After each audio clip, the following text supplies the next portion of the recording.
First-century Judaism was defined by an absolute, unyielding commitment to a single premise: there is only one God.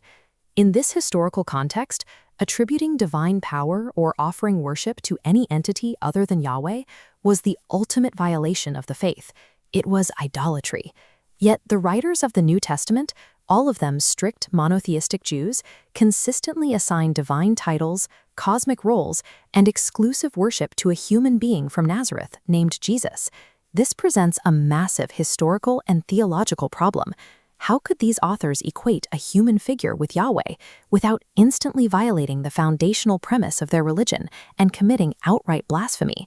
The answer is that they didn't abandon their faith to adopt a Greek-style pantheon of multiple gods. Instead, they constructed a high Christology, a view of Jesus as a heavenly, exalted being sharing God's own essence, using a highly precise structural textual method. The authors took the exclusive, unshared prerogatives of Yahweh, the specific identifiers laid out in the Old Testament, and mapped them directly onto Jesus. We can see this mechanical technique in action by looking at the texts themselves. On the left is Isaiah chapter 45. This passage demands exclusive worship of God over idols. It explicitly states that to Yahweh alone every knee will bow. Now look at the right side. In his letter to the Philippians, the Apostle Paul lifts this exact phrasing, but he applies it directly to Jesus Christ. He writes that at the name of Jesus every knee should bow. By deliberately applying a strict anti-idolatry text to Jesus, the authors create a structural overlap. They demonstrate that Jesus is included within the unique identity of Yahweh. This textual mapping extends to the first and most exclusive attribute of Yahweh, his role as the solitary creator of the cosmos. In Paul's letter to the Colossians, he describes Jesus as the firstborn over all creation. This diagram maps the structural relationship described in the text. The term firstborn here does not mean Jesus was the first thing created. In the ancient Near East, the term denotes a status of supremacy and the right of inheritance. The text explicitly states that all things, visible and invisible, owed their existence to God's creative activity acting through Jesus. This intentionally excludes Jesus himself from the category of things created.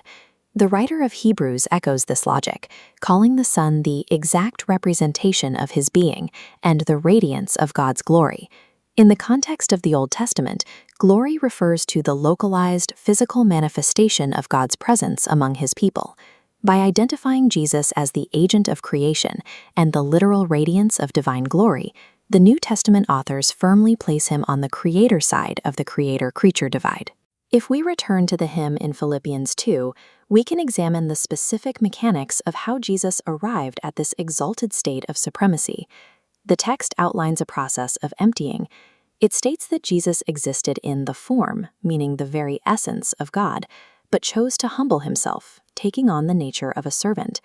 The consequence of this humility is that God exalts him to the highest possible place, giving him the specific name and title that commands universal worship. That title is Lord. In the Greek translation of the Old Testament, which these authors read and quoted, the word Lord was the direct substitute for the sacred, unpronounceable name of Yahweh. We see this substitution through a direct textual exchange in Romans chapter 10. Paul quotes the Old Testament prophet Joel, writing, "Everyone who calls on the name of the Lord will be saved." In this passage, Paul shifts the equation. The Lord in Joel was Yahweh. The Lord in Romans is Jesus. When Paul calls Jesus Lord, he uses a calculated title of absolute sovereignty, lifted from the Old Testament and applied to Christ. This transfer of titles includes the Old Testament concept of the day of the Lord. This was the long-held expectation that Yahweh himself would physically intervene in history to execute ultimate justice. In the 5th chapter of James, the text opens by describing the Lord Almighty hearing the cries of oppressed workers and preparing to answer them. But James introduces a deliberate twist. The eschatological judge standing at the door, ready to execute this divine judgment, is explicitly identified in the text as the Lord Jesus Christ. This is reinforced by imagery in Revelation 19. A returning rider arrives to judge with justice and make war, wearing a robe dipped in blood. Jesus is not acting as an assistant passing down a sentence. He is fully executing God's own future judgment. an action that ancient Jews believed only God himself possessed the authority to perform. This method of theological mapping reaches its peak in the Book of Revelation, which contains high-density Christology.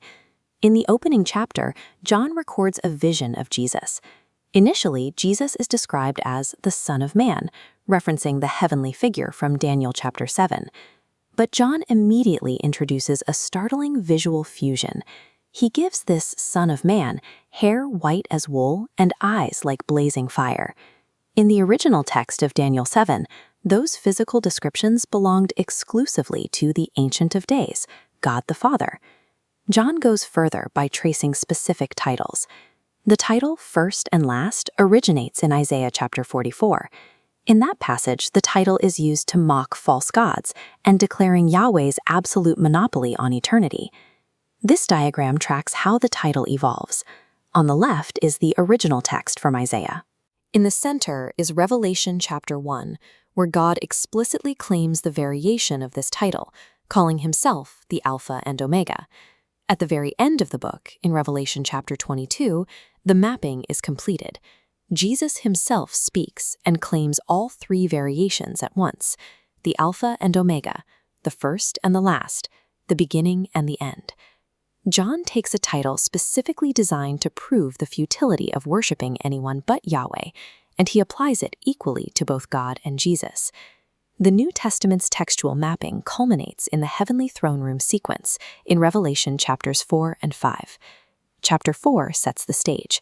God is seated on the throne, receiving a sevenfold doxology from all creation, praise for his glory, honor, and power as the sovereign ruler of the universe. Chapter 5 introduces a cosmic crisis.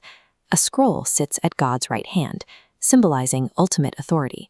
But John observes that no angelic being in the entire cosmos is worthy to approach the throne and take it. Then a new figure arrives. The Lamb, representing Jesus, simply walks up and takes the scroll out of the right hand of God. This diagram models the structural result of that action. The moment the Lamb takes the scroll, he instantly receives the exact same sevenfold worship that the Creator received in the previous chapter. The praise flows equally to both figures on the throne. This creates an extreme theological tension. Later in this very same book, John is strictly rebuked by an angel for attempting to worship him. Yet here, all of creation worships the Lamb without a moment of hesitation. The New Testament writers did not invent a new polytheistic religion.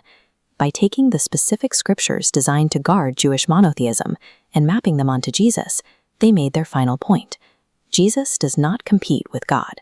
Instead, the definition of the one God was structurally expanded to include the person of Jesus Christ.